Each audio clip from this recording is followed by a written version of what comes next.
What's up, guys? We are going to talk today about the SP3, the market, the car in general. And for those of you that don't know, the SP3 is a Ferrari. It's part of the Icona edition. So they release these kind of limited edition cars that are very expensive. They're not like a normal production car. They make very few of them, but they're like insane. So the first Iconic car was the SP1 and SP2. The SP1 is just a one-seater. The SP2 is a two-seater. So that car came out, and anybody that got it as a Ferrari customer was, in theory, guaranteed an SP3. And I don't know if you guys have seen it, but the SP3 Daytona is just the coolest looking car. I mean, it's retro. It's looks like a supercar. It's got the old school kind of like Testarossa vents on the front, and the rear diffuser is just like almost like an old school Testarossa or 512 TR.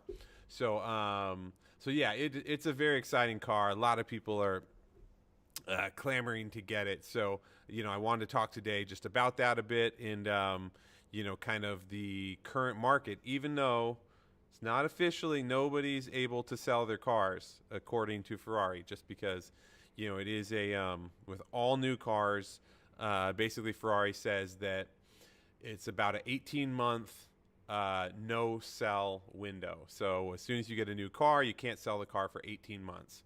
So, some people abide by that and some don't. So, and I have to say, unfortunately, even though I work for Ferrari, I worked for, Ferrari Beverly Hills for probably 6-7 years. And, when I worked there, you had to really kind of abide by the rules. You couldn't break the rules because, Ferrari North America and the factory were always, looking through what you were doing. So, you couldn't break the rules. But now that I'm no longer working for them, I have unfortunately, sold some cars that were before the 18-month period that you have to hold on to it. A lot of the supercars like the Ford GT, the Ford tried to do that where, they if you sold the car before a certain period of time, they would basically sue you. So, and a lot of people know of like the John Cena case. So John Cena got a Ford GT and they sued him because he sold it early. So it's kind of the first time Ford's done that. But Ferrari is very well known for that. They don't necessarily sue you, but they will what they call like kind of blacklist you. It's not like an official thing, but basically the dealer gets in trouble, and the dealer is ultimately the one that will give you the cars in the future. So if you burn them, you're kind of shit out of luck. So, and basically Ferrari North America knows it. So, you do kind of get blacklisted. So, so anyway, so back to the SP3. So, the SP3, they made 599. So the cool thing about it is this is Icona Series that they're releasing. They're all, limited edition cars. And basically what happens is, you get allocated a car, right? And the SP1 and 2 was kind of crazy the way they did the ordering. I was actually still working for Ferrari at the time, but it was a very tough car because the guys that had to commit to the car, put the big deposits down, had never seen the car. So as a kind of loyalty to these guys that got the SP1 and SP2 ordered, they give them these SP3s, and this car, does not disappoint. I mean, I've seen it in person. I went out at Pebble Beach. I got to see it, and it's just a wild car. So, anyways, it is a V12 naturally aspirated engine, which is cool. They're kind of going back. So the Monza was a front-mounted V12, and now this is a mid-engine car. So engines behind you. So yeah, it's pretty exciting. Having it be naturally aspirated. I think long term the resale on these is going to be incredible. And so since they have that 18-month window, in theory, the car is not supposed to be sold. I do know that some people are breaking that rule. There's a lot of things that people can do to kind of get around this.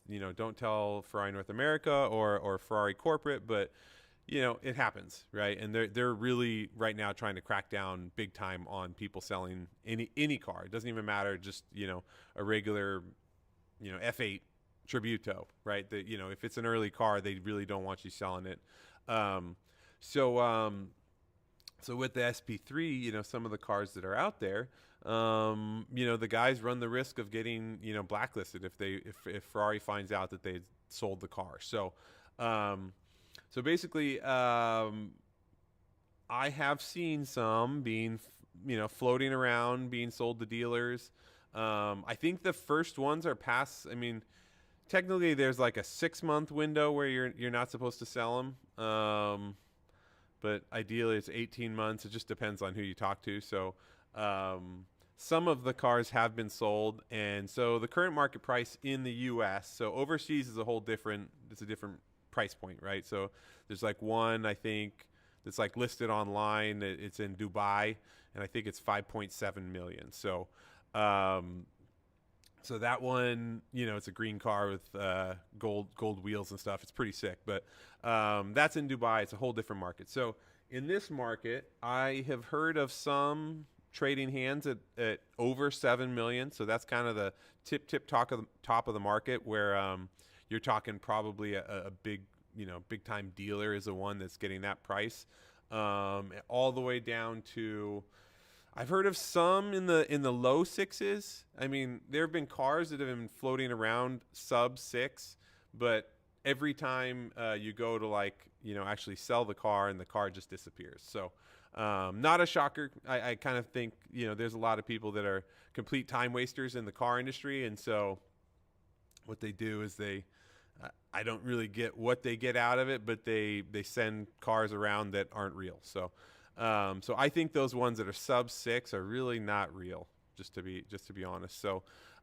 you're looking like low 6s is probably a good price point for a car. I think if you're buying it retail through a dealer, you're probably going to be looking like 6.5. So and honestly, I can easily see SP3s in the next 5 to 7 years being a $10 million car. So this is going to be online. So in 5 to 7 years from now, we'll see how this thing ages. Maybe you guys will be laughing at me, and it's gone down to 1 million. Who knows? But I do really think with just the design of the car, it's got kind of like Dino hips. It's got the name, the Daytona, for like the 24 hours of Daytona. The fact that it's a V12 mid-mounted engine, naturally aspirated, not turbocharged or anything, I think you're going to start seeing these cars going up. So I do think in the next 5 to 7 years, you're going to see it floating around the $9 to $10 million price range. So and by the way, I didn't even mention this. Brand new, the car is roughly 2.2 million. That's like base, basically. So if you get any options on it, you're probably looking at like 2.5 million with taxes and everything. So say I was in California when I was, working for Ferrari. 2 million in taxes, you're talking an additional 10%. So, another 300,000. So you're probably looking like all in, you're like 2.8 million, something like that. So not bad if you put that in, and then 5 to 7 years, it's worth 10 million. So we will see. Check back in 5 to 7 years, and I think you should see the price of these start to jump up. So it's pretty exciting. I mean, I think the whole Icona edition is going to actually hopefully stay naturally aspirated cars. We'll see. Yeah, it's going to be a cool line of cars, and I think over time that's going to be more of because the LaFerrari. So there used to be the big 5 of Ferrari, right? It was correct me if I'm wrong, the 288 GTO, the F50, the F40, the Enzo, and the LaFerrari. So it's all the kind of supercar line of Ferrari. So you had all of those cars that basically were, quote unquote, the big 5.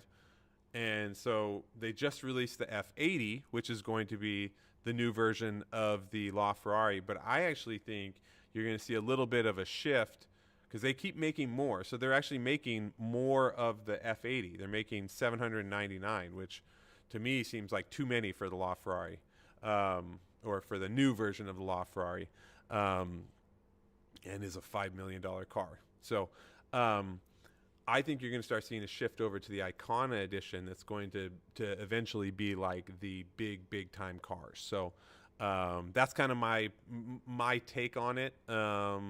I mean, you know, I was inside the Ferrari world. I don't know if that's what if other Ferrari guys would agree with me, but yeah, I think the Icona edition is definitely the cars to snatch up and hold on to.